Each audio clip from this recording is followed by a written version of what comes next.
যুধিষ্ঠিৰৰ ৰাজ্য লাভ আৰু ভীষ্মৰ মুখ্য উৎসৱ কি কৰোঁ প্ৰভু ৰামে গোত্ৰ হত্যা পাতক কৰিয়া যুধিষ্ঠিৰ মাধৱৰ প্ৰভুধেনো ভৈল মনস্থিৰ কুৰুক্ষেত্ৰ যুদ্ধত একে বংশৰে মানুহ ধ্বংস হ'ল যদিও কুৰু আৰু পাণ্ডৱ বেলেগ বেলেগে যুদ্ধ কৰিছে চাবলৈ গ'লে দুইটা একেটা বংশৰে আৰু যেতিয়া গোত্ৰ হত্যা পাতকৰ কথা যুধিষ্ঠিৰ মহাৰাজে কি কৰিছে মনতে তেওঁ দুখ অনুভৱ কৰিছে মোৰ কাৰণে সমস্ত মোৰ পৰিয়ালৰ লোক মোৰ বংশ দহন হ'ল আৰু অনেক অনেক লোকৰ ধ্বংস হ'ল আৰু তেওঁ মনকে সান্তনা বহিব পৰা নাই মনে একদম অশেষ কষ্ট পাই আছে যুধিষ্ঠিৰে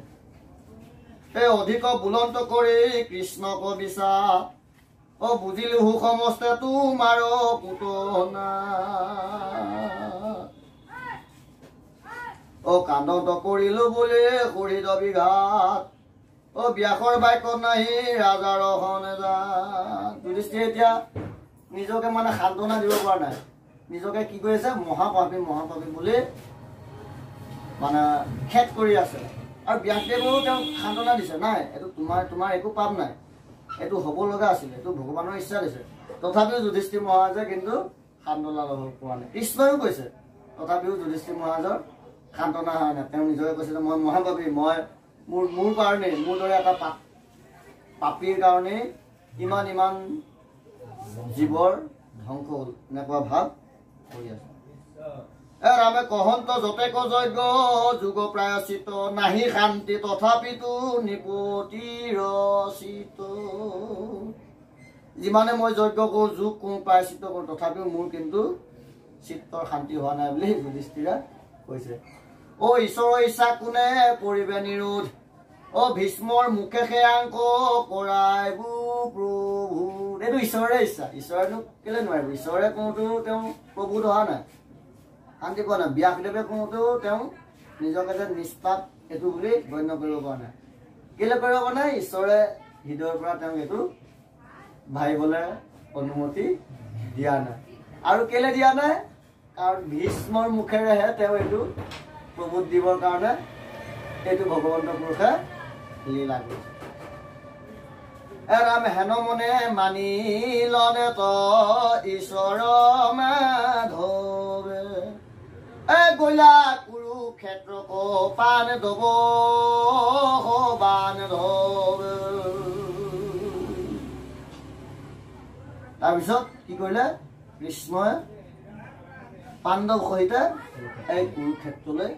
ভ্ৰমণ কৰিলে কুন্তি আদি কৰি নাৰী সবে গলা লৰি মহাভাগৱত ভীষ্ম যথা পুৰী ভীষ্ম পুৰুষ সাধাৰণ পুৰুষ নহয় মহাভাগৱত এই শাস্ত্ৰখন যেনেকে মহাভাগৱত ভীষ্মদেৱেও মহাভাগৱত সদৃশ সকলোৱে এতিয়া সেই মহাভাগৱত সদৃশ ভীষ্মদেৱৰ ওচৰলৈ ভ্ৰমণ কৰিছে ৰাম দেখিলা ভীষ্মক সৰসজ্জাত আসনেতে যেন পুৰন্দৰ পাত ভৈলা স্বৰ্গ হনেতে সৰসজ্জা যেতিয়া কুৰুক্ষেত্ৰৰ মাজত ভীষ্ম যেতিয়া সৰসজ্জাত পৰি আছে যেন পুৰন্দৰহে স্বৰ্গৰ পৰা পাত হৈছে মানে অধুগতি হৈ পিনে এনেকে ধৰি লওক পৰি আছে তেনেকুৱা যেন অতিক্ৰম হৈছে ৰামে যত দেৱ ৰেখে ৰাজ ৰেখে ব্ৰহ্ম ৰেখে নাৰদ প্ৰমুখে তৈতে মিলিলা হৰি ইমানবিলাক ব্ৰহ্ম ঋষি আছে দেৱ ঋষি আছে ৰাজ ঋষি আছে নাৰদ প্ৰমুখে সকলো আহি সেই স্থানতে প্ৰৱেশ কৰিছে ভীষ্ম সৰসজ্জা থকা স্থানত ৰামে ব্যাস শুক বশিষ্ঠ প্ৰমুখে ৰাজ ভীষ্মৰ আগত বহি পাতিলা সমাজ একদম মহা ঋষি মহা ভকতসকল আহি পিনে ভীষ্মৰ ওচৰত পাইছেহি ৰাম সভাকো কৰিলা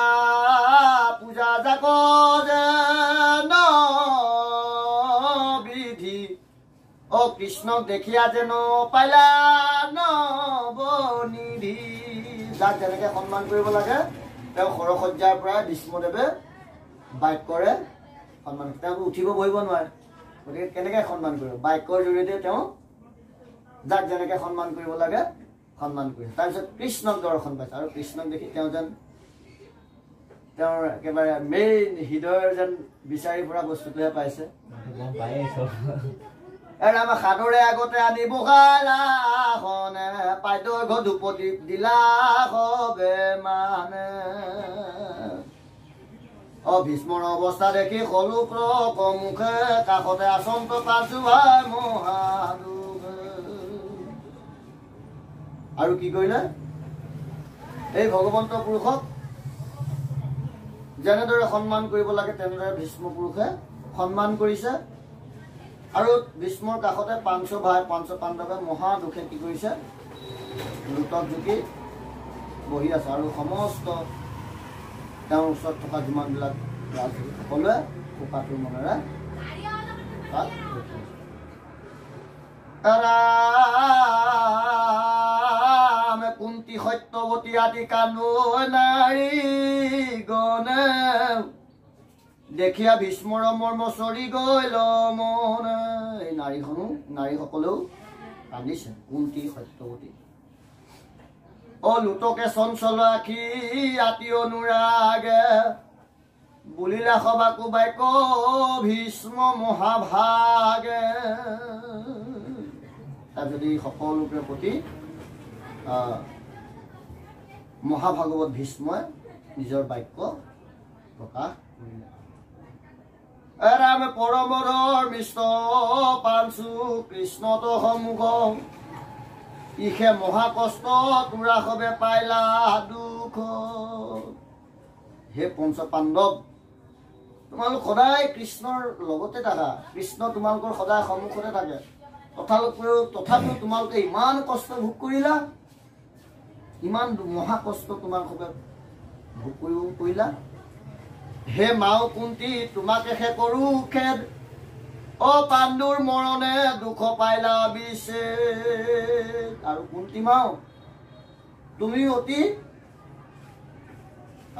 বিবাহ হোৱাৰ পিছতে গাভৰু হৈ আছা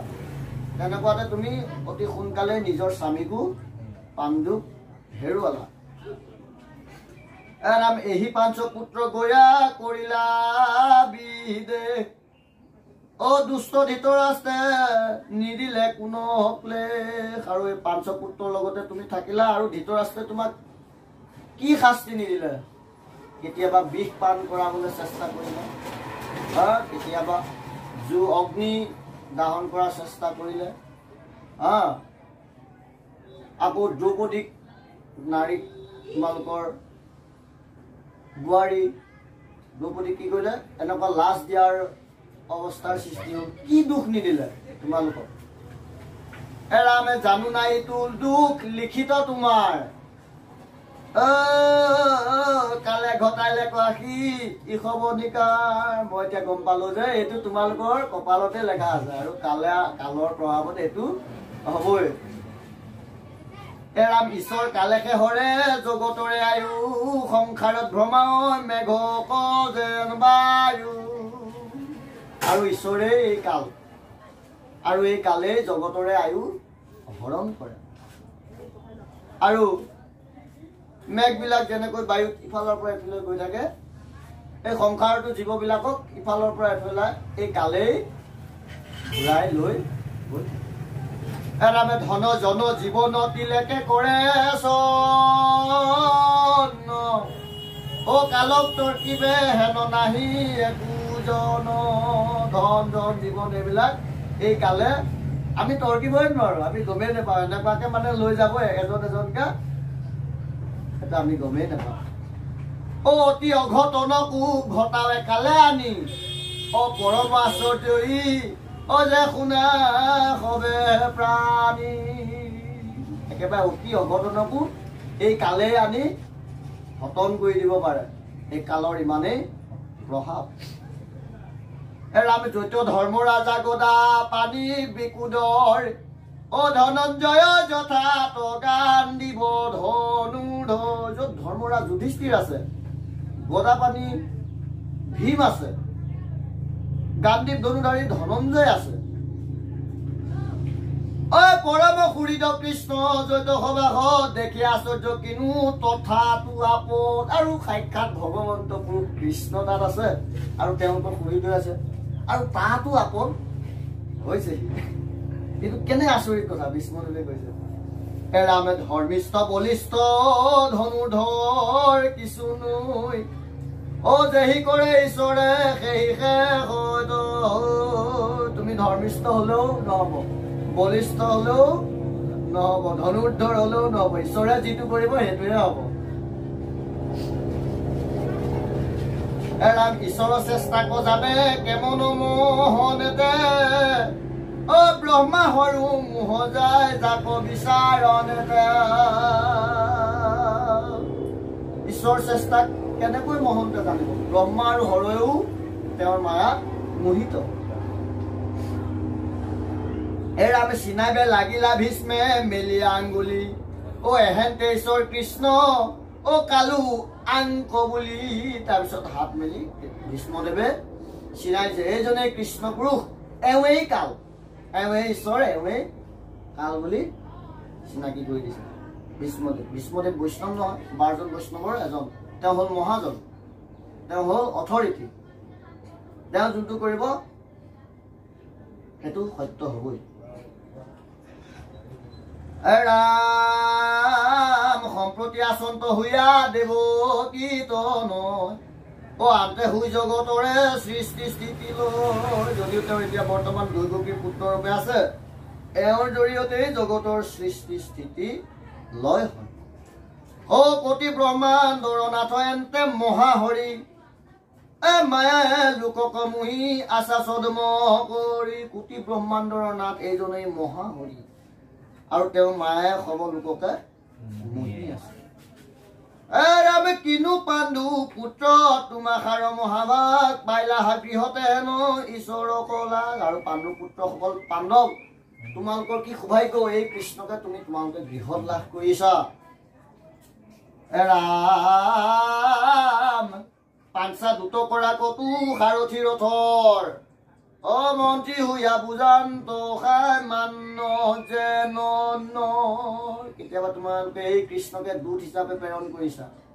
কেতিয়াবা এই কৃষ্ণকে তোমালোকে সাৰথি ৰূপে গ্ৰহণ কৰিছা, কেতিয়াবা এইজনকে তুমি মন্ত্ৰী এজন জ্ঞান কৰি তেওঁলোকৰ পৰা বাৰ্তা লৈছা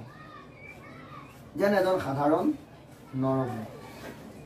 ৰামে আহান চৰণে আবে চিত্ত কৰি থিৰ, কৰা প্ৰতিপাল প্ৰজা ৰাজা যুধিষ্ঠিৰ। গতিকে হে ৰাজা যুধিষ্ঠিৰ, তুমি এওঁৰ এই চৰণ চিন্তা কৰি তোমাৰ ৰাজ্যখন প্ৰতিপালন কৰা। দান ধৰ্ম ৰাজধৰ্ম মুখ্য ধৰ্ম ছয়, কহি আছে দিলা তান মনৰ সংগ। আৰু এই ভীষ্মদেৱে দান ধৰ্ম, ৰাজধৰ্ম, মুখ্য ধৰ্ম সকলো কথা এই যুধিষ্ঠিৰ মহাৰাজাৰ আগত প্ৰকাশ কৰিলে। আৰু এইখিনি কথা উলিয়াবলৈকে এই কৃষ্ণই এই যুধিষ্ঠিৰৰ মনটো সান্তনা লাভ কৰিবলৈ দিয়া।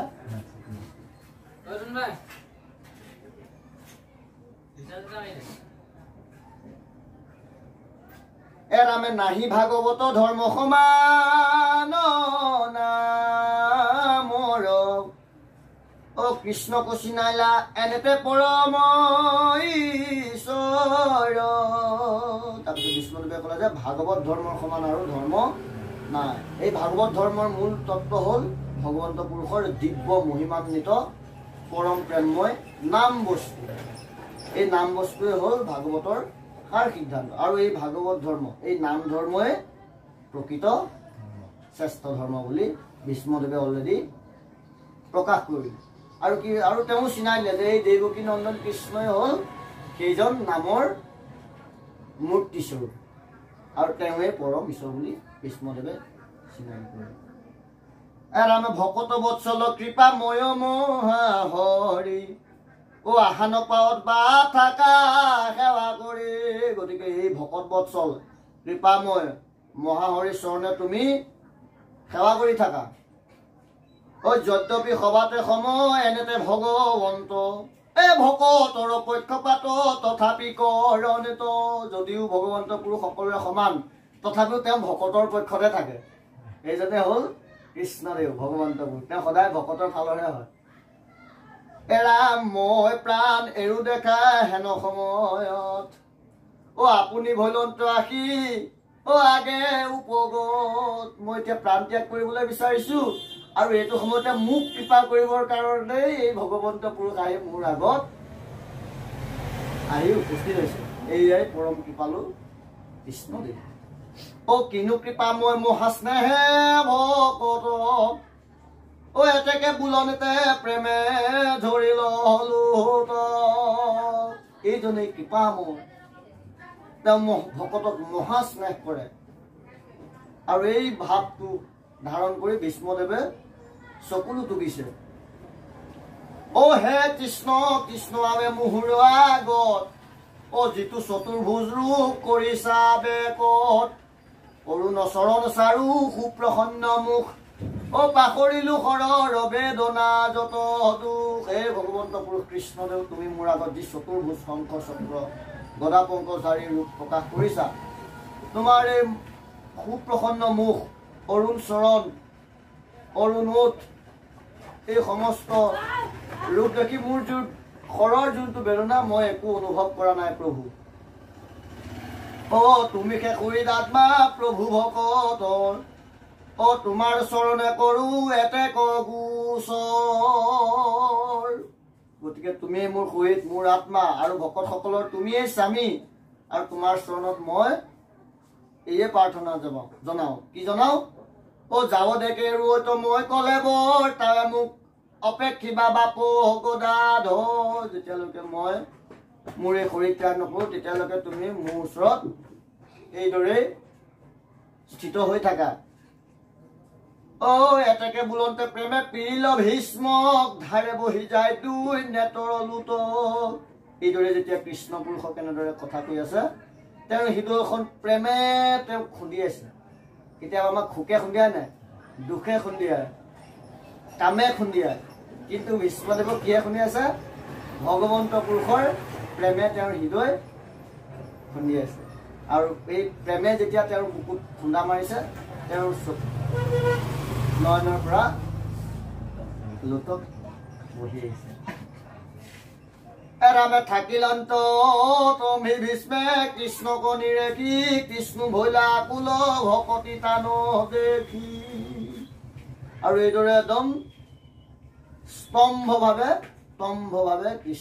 ভীষ্মদেৱে কৃষ্ণক নিৰীক্ষণ কৰি থাকিল আৰু এই ভীষ্মৰ মহাপ্ৰেম দেখি কৃষ্ণদেৱ আকুল হৈ পৰিছে শুনা সভাসদ পদ মহাভাগৱত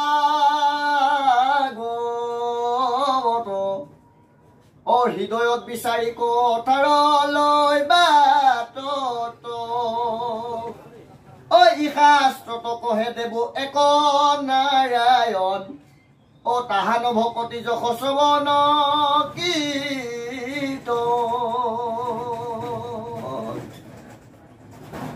সভাসদসকল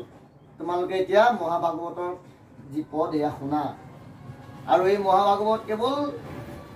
এক দেৱ নাৰায়ণ এক কৃষ্ণৰ কথাই কৈছে আৰু তেওঁৰ যশ তেওঁৰ গুণনাম শ্ৰৱণ কীৰ্তন কথাৰ কথাকে ভাগৱতে প্ৰকাশ কৰিছে আকৌ এক শৰণ নিশ্চয় চিত কৰি আতি অপ্ৰয়াসে যাতনা তাপতৰি আৰু এই ভাগৱত শাস্ত্ৰ হৈছে আৰু শংকৰদেৱে কি কৰিছে ইয়াতে আৰু একশৰণ সংযোগ কৰিছে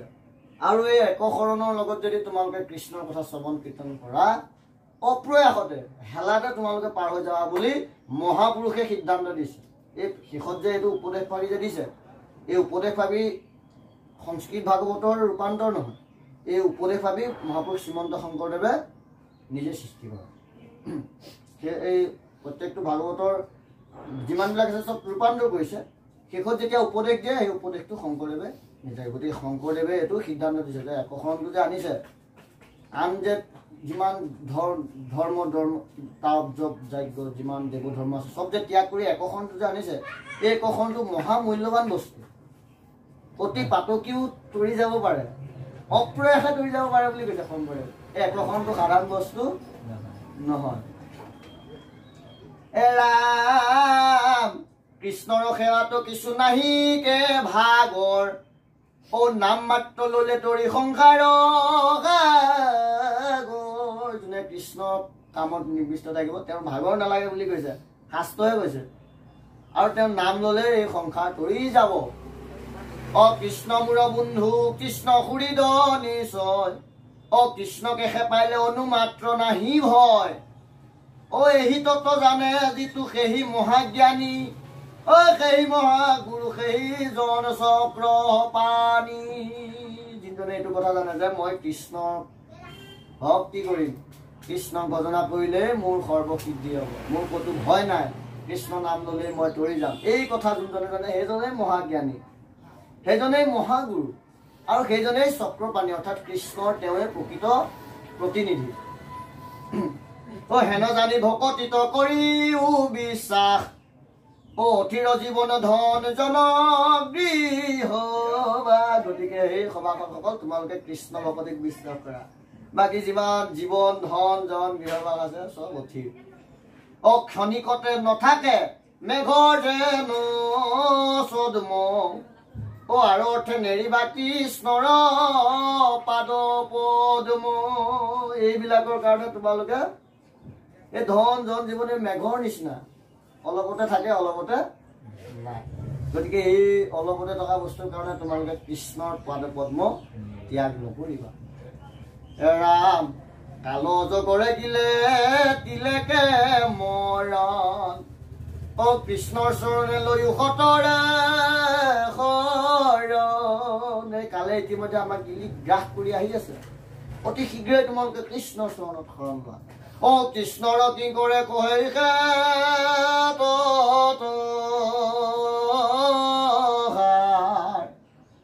অ বোলা ৰাম ৰাম হক পুৰুষ